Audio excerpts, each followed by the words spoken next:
Hello students, welcome to the class.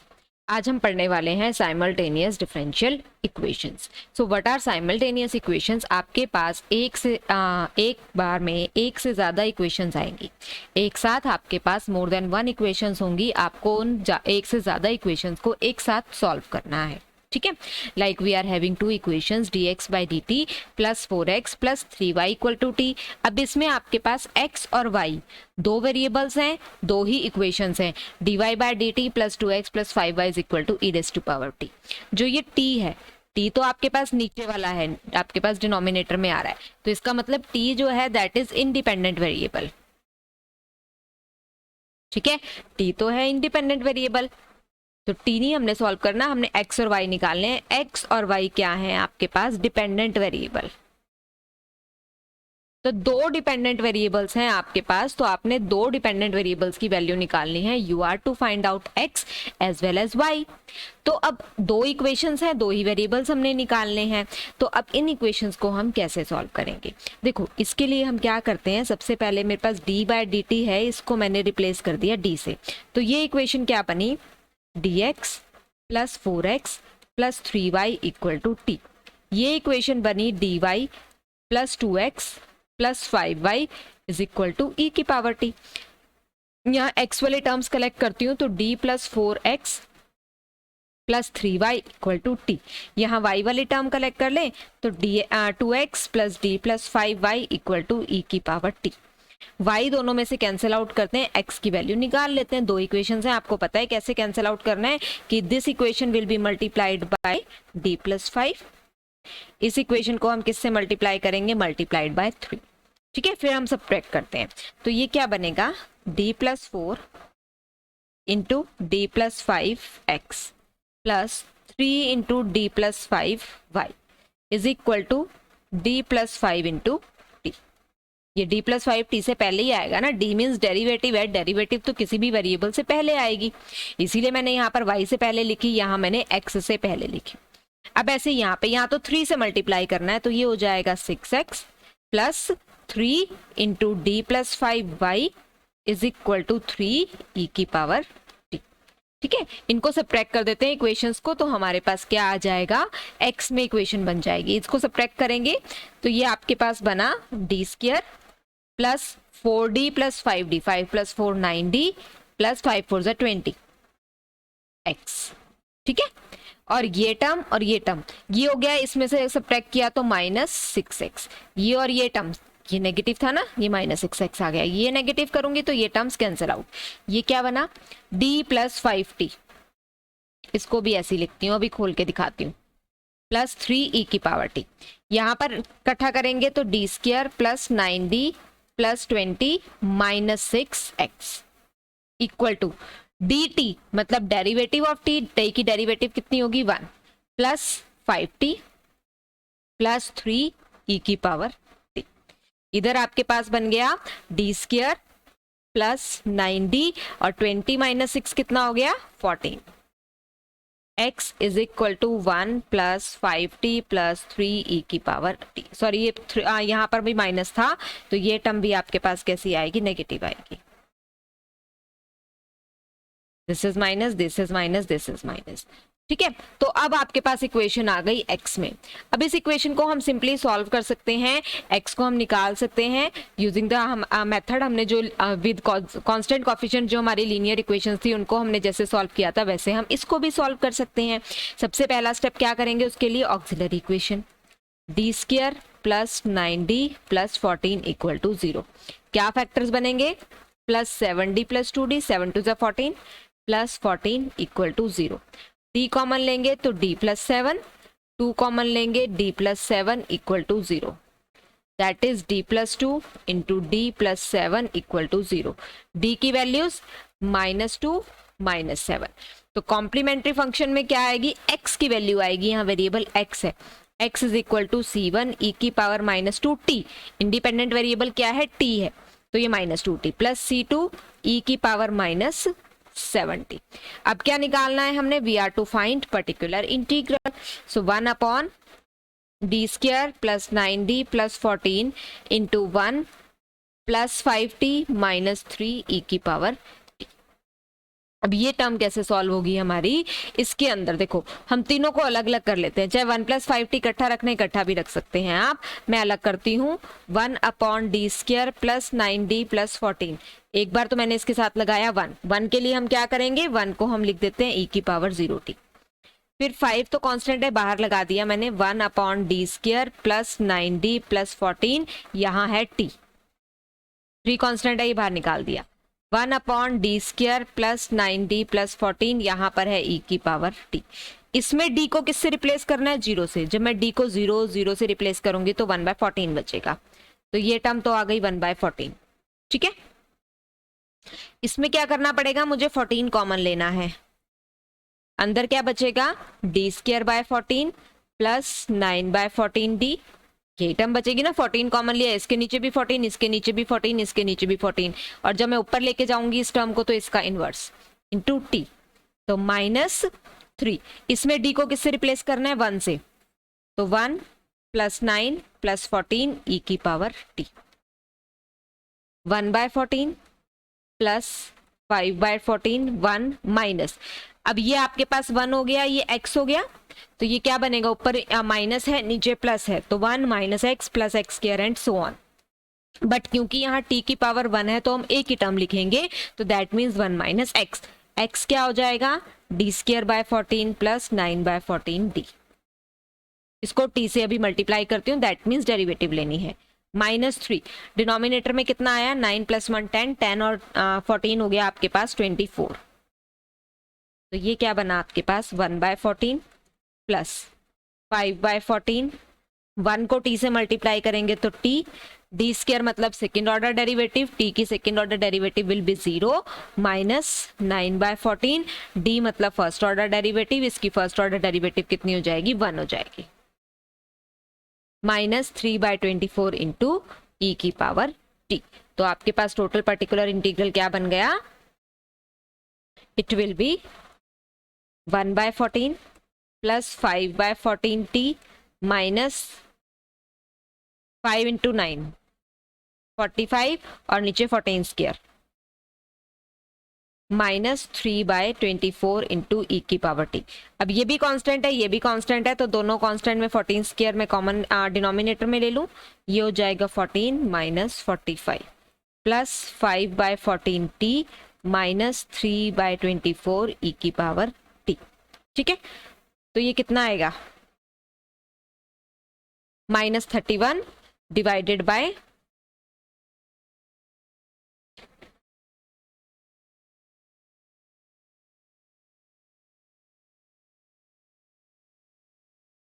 14² is 196 plus 5/14t minus 3/24 1/8, तो 1/8 e⁻t, तो -31/196 - 1/8 e⁻t और plus 5/14t।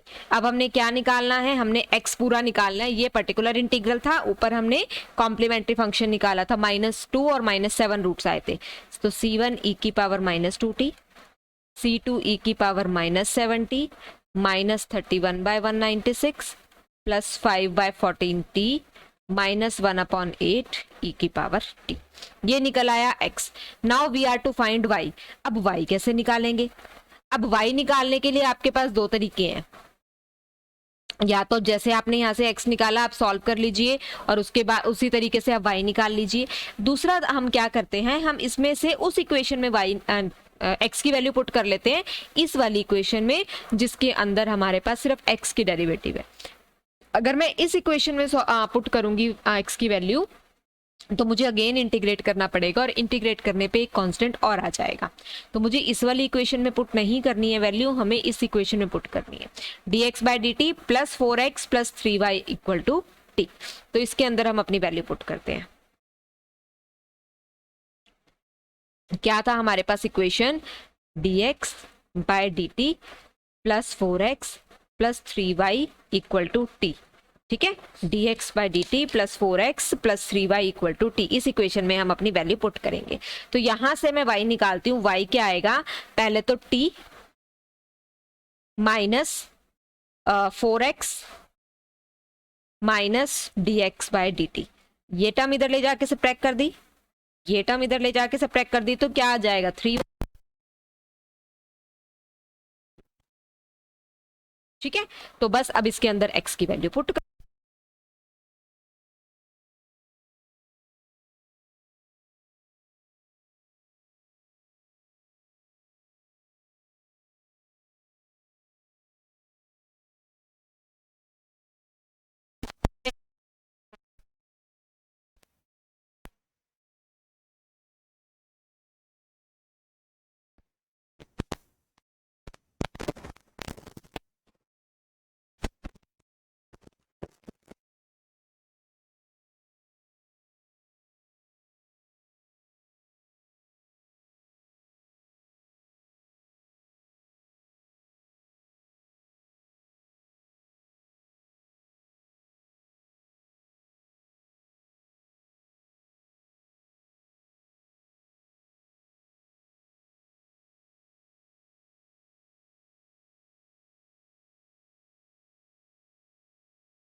जब वाला नेगेटिव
इंट्रोड्यूस हो जाता, जबकि अभी आपके पास सिर्फ दो ही कांस्टेंट आए हैं C1 और C2। इसलिए हम कोशिश करते हैं हम ऐसी इक्वेशन के अंदर वैल्यू पुट करें जिससे आपके अंदर आपकी जो इक्वेशन है उसके अंदर एक्स्ट्रा कोई कांस्टेंट्स ना आए, राइट। अब एक क्वेश्चन और करते हैं, that is little bit different. dx by dt आपको दिया 2y, dy बाई dt दे दिया 2z और dz बाई dt दे दिया 2x। मतलब ये तीनों इक्वेशंस एक दूसरे से इंटरलिंक्ड करती। तीन इक्वेशंस हैं, तीन डिपेंडेंट वेरिएबल x, y और z। अब करना क्या है इसके अंदर, पहले मैं इसकी डेरिवेटिव लेती हूँ। That will be d2x by dt square is equal to 2 dy by dt and dy by dt कितना है 2z, तो 2 into 2z that is 4z। अभी यहाँ पे x आ रहा है, यहाँ पे z आ रहा है, तो मैं अगेन इसकी डेरिवेटिव लेती हूँ। d3x बाई dt क्यूबिक निकली is equal to 4 dz by dt। dz by dt कितना है 2x, that is 4 into 2x that is 8x। अब x में आ गई तो d cube x by dt cube minus 8x equal to 0। तो ये ऑक्सिलरी इक्वेशन क्या बनेगी आपके पास, d cube minus 8 is equal to 0, d cube is equal to 8। तो इसको जब हम सॉल्व करेंगे आपके पास इसके रूट्स क्या आएंगे। देखो सबसे पहला तरीका तो आपको पता है कि 2 ओमेगा स्क्वायर रूट्स, अगर आप डायरेक्टली लिखना चाहें लिख सकते हैं, अदरवाइज 2 इसका रूट है, ठीक है। 2 आपको पता है 2 cube is 8, 2 is a root. तो हम इसको क्या करते हैं, इसके अंदर लगाते हैं सिंथेटिक डिवीजन। क्यूबिक का कॉफिशिएंट 1, स्क्वायर का 0, डी का 0 और कांस्टेंट कितना आ रहा है -8। नीचे क्या आया 1 2 1 जा 2, 2 2 जा 4, 4 2 जा 8, बचा 0। तो इक्वेशन जो बची क्या बची, D square plus 2d plus 4 equal to 0। Roots निकालने हैं, -2 plus minus under root B square that is 4 minus 4ac, a1 है c4 है, 4 4 जा 16 अपॉन 2a दैट इज 2। क्या बनेगा आपके पास 4 minus 16, 4 minus 16 is 12 minus 12,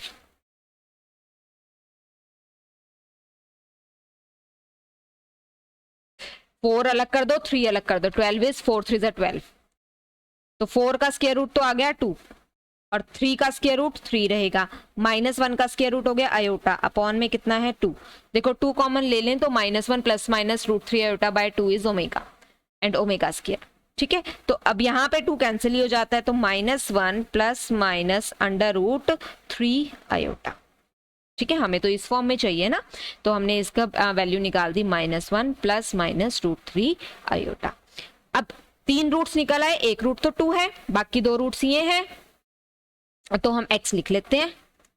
c1 एक तो 2 के corresponding that will be e raise to power 2t, फिर इसके कॉरेस्पॉन्डिंग क्या आएगा e की power -t, c2 cos √3t plus c3 sin √3t, right. x निकल आया।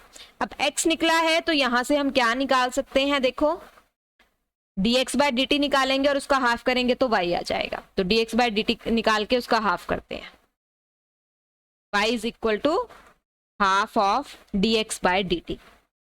dx बाय dt मतलब इसकी डेरिवेटिव निकाल देती हूँ, 2c1 e की पावर 2t, ठीक है। प्लस जब मैं e की power -t as it is लिखूंगी तो c2 cos की डेरिवेटिव माइनस साइन √3t और साथ में √3, ऐसे ही यहां पर आएगा प्लस √3 c3 साइन की डेरिवेटिव cos √3t, ठीक है। जब e raise to power -t की डेरिवेटिव लूंगी तो -e की पावर -t और ये टर्म एज इट इज रह जाएगी c2 cos √3t plus c3 sign √3t, ये आपका आ जाएगा y, ठीक है। अब ऐसे ही जब y हाफ करके मैंने एज इट इज लिख दिया, e की पावर -t और cos वाली ये टर्म्स कलेक्ट करनी है, टर्म्स कलेक्ट कर लो, टर्म्स को ऐसे ही छोड़ना है, आप ऐसे ही छोड़ सकते हैं, 2c1 e की पावर 2t, ठीक है। तो इसको तो अगर आप कैंसिल भी करना चाहें तो ये आपके पास टर्म क्या रह जाएगी c1 e की पावर 2t, बाहर का 1/2 इससे कैंसिल करना चाहो इसके आगे लगा दो।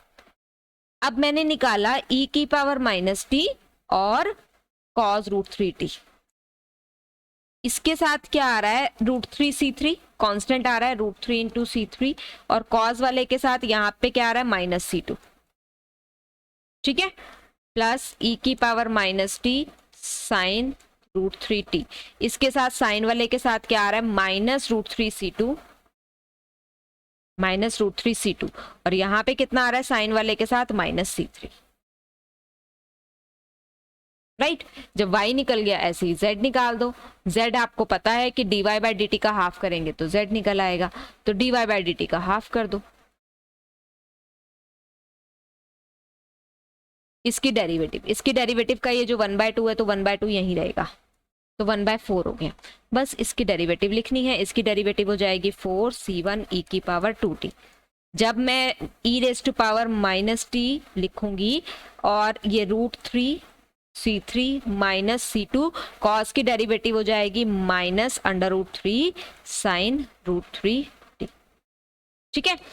फिर e⁻⁻t की डेरिवेटिव -e की पावर -t, बाकी टर्म एज इट इज। फिर यहां से e की power -t as it is, sine की derivative √3 cos √3t -√3c2 -c3, फिर e की पावर -t की डेरिवेटिव -e की पावर -t साइन √3t, और कांस्टेंट कितना आ गया, -√3 into c2 -c3। So this is your z. In this way you can find out different values of x, y and z. एक value आपने निकालनी है, दूसरी वैल्यूज आप इक्वेशंस के अंदर पुट करके निकाल सकते हैं, ठीक है। सो नेक्स्ट लेक्चर में हम कुछ और क्वेश्चंस भी इसके सॉल्व करेंगे। Thank you.